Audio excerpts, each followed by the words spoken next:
지금 이 시각 국회 취재기자 연결해서 국회 상황 들어보겠습니다. 정다혜 기자 나와주시죠.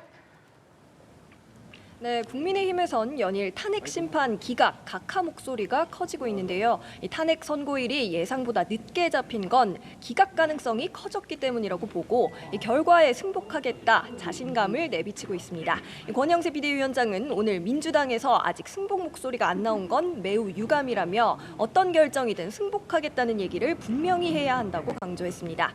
이 친윤계를 중심으로 헌법재판소 앞 릴레이 시위도 이어가고 있는데요. 이 자리에선 정당성 없는 탄핵 소추이기 때문에 기각돼야 한다. 법과 상식을 가졌다면 기각이라고 확신한다는 등 발언이 나왔습니다.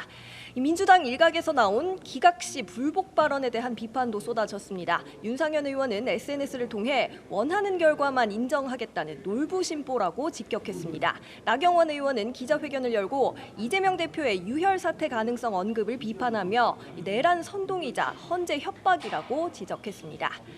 민주당도 광화문 천막당사 농성을 이어가며 막판 여론전에 당력을 집중하고 있는데요. 이재명 대표는 오늘 현장 최고위에서 헌법재판소는 헌정질서 최후 보루라며 지금이라도 선고기일을 정했으니 헌재에 주어진 책무와 역사적 사명의식에 맞게 합당한 결론을 내릴 걸로 기대한다고 밝혔습니다.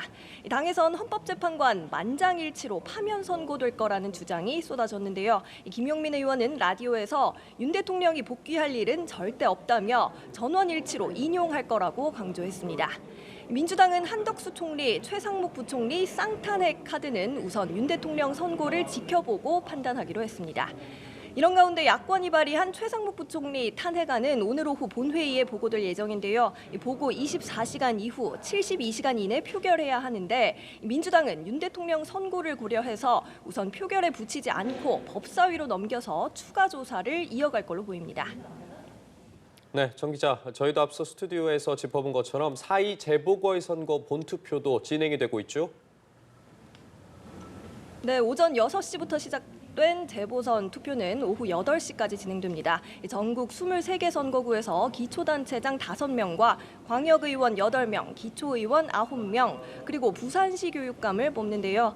이번 선거는 국회의원이나 광역단체장 선거가 없는 미니 재보선인데다가 탄핵 정국이 겹치면서 관심이 떨어진 측면이 있습니다.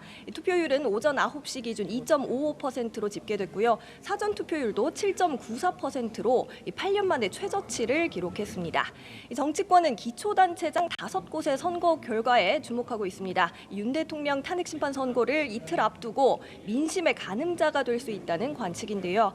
충남 아산, 경북 김천, 경남 거제시장 재선거에서 여야 후보가 맞붙었고 서울 구로구청장, 전남 담양군수 선거에서는 민주당과 조국혁신당 등 야권 후보들이 격돌합니다. 특히 담양은 민주당 이재명 대표가 유일하게 유세에 참석하며 공을 들이기도 했습니다. 사전 투표 결과를 포함한 당선자 윤곽은 자정쯤에 나올 걸로 예상됩니다. 지금까지 국회에서 전해드렸습니다.